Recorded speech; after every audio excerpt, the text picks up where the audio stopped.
নমস্কার বন্ধুরা, আরও একটি রেসিপি নিয়ে চলে এসেছি। আমার খাই খাই পাই চ্যানেলে সবাইকে স্বাগত জানাই। সবাই কেমন আছো? আশা করছি সবাই খুব ভালো আছো। তো আজকে একটু অন্যরকম একটা রেসিপি নিয়ে এসেছি। আজকে আমি মটর পোলাও বানাবো, পিস পোলাও। তো প্রথমে আমি এরকম একটা অ্যালুমিনিয়ামের একটা এরকম তলা ছড়ানো একটা পাত্র নিয়েছি, ওটার মধ্যেই আজকে করব। তাতে আমার সুবিধা হবে, একটু ভাতটা চারিদিকে, ভাতের যে পরিমাণটা ভাতটা আমি এর মধ্যে করবো পোলাওটা, যাতে চারিদিকে ছিটতে যেন সব দিকে সমানভাবে ইভেনলি পাই। তো প্রথমে আমি ঘি দিয়েছি, তোমরা চাইলে এটা রিফাইন্ড অয়েলও করতে পারো।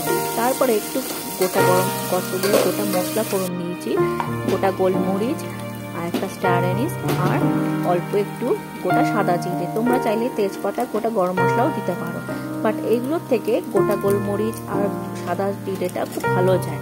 তারপরে একটু পেঁয়াজটা ভাজা ভাজা করে নেব। ভাজা ভাজা হয়ে যাওয়ার পরে এটার মধ্যে আদা রসুনের পেস্ট আর কাঁচা লঙ্কা একটু পেস্ট বানিয়েছি। আদা রসুন আর কাঁচা লঙ্কা দিয়ে এই পেস্টটা দিয়ে খুব ভালো মতন পেঁয়াজের সাথে ভালো মতন একটু মশলাটাকে একটু ভাজা ভাজা করে নেব। এই যতক্ষণ না এই কাঁচা রসুনের গন্ধটা, আদা রসুনের গন্ধটা যতক্ষণ না চলে যায়, তার মধ্যে যতক্ষণ একটু ভাজা ভাজা হয়ে গেল, তারপরে ওর মধ্যে একটু 2 থেকে 3 চামচের মতন আমি টক দই দিলাম। টক দই দিয়ে আবার একটু ভালো মতন এটা আমি মিশিয়ে নেব।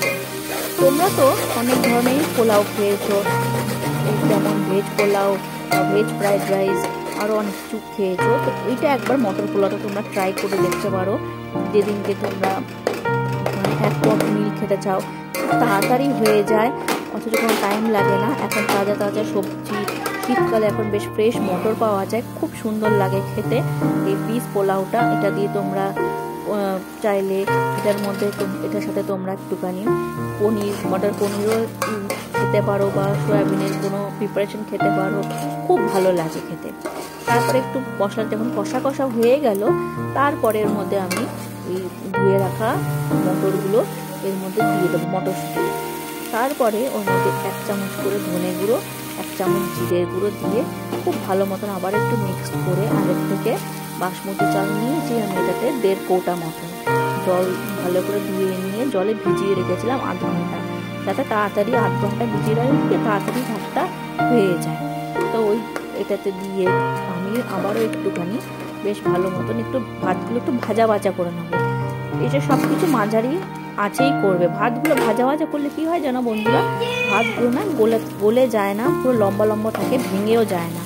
ভাতগুলো তোমরা দেখবে যে কোনো পোলাও করো, বাসন্তী পোলাও করো বা যে কোনো করবে, একটু ভাতগুলো যদি ভালো মতন ভেজে নাও না, ভাতগুলো একদম অক্ষত মতন থাকে, লম্বা লম্বা হয়। তার মধ্যে ওর মধ্যে একটুখানি আমি অল্প একটু ধনে পাতা কুচিও দিয়ে দিয়েছিলাম, দিয়ে ভালো মতন নাড়িয়ে এরপরে আমি 1.5 কাপ চাল নিয়েছিলাম। তো তার সাথে আমি এর মধ্যে আমার লেগেছে 2.5 কাপের মতন জল। আমার 3 কাপ লাগেনি, চাল অনুযায়ী এটাতে লাগে। তো চালের কোয়ালিটি কখন কম কখনো বেশি, সেরকম অনুযায়ী লাগে। 2.5 কাপের মতন লেগেছিল। তারপর উপর থেকে নুন দিয়ে আমি এটাকে সিমে ঢেকে রেখেছিলাম। দেখো ঢাকনা খুলে দেখাচ্ছি, কত 20 থেকে 30 মিনিটের মতো লেগেছে, অসুবিধা নেই। মাঝখানে আমি খুলে দেখেছিলাম কতটা হয়েছে। দরকার লাগলে আর একটু জল দিতে পারো, অসুবিধা কিছু নেই। দেখো কত সুন্দর হয়েছে ভাতটা, পুরো একটা ভাতও কিন্তু গলেও নি, একটা ভাত কিন্তু ভাঙেও নি, সব কটা একদম ঝরঝরে হয়েছে।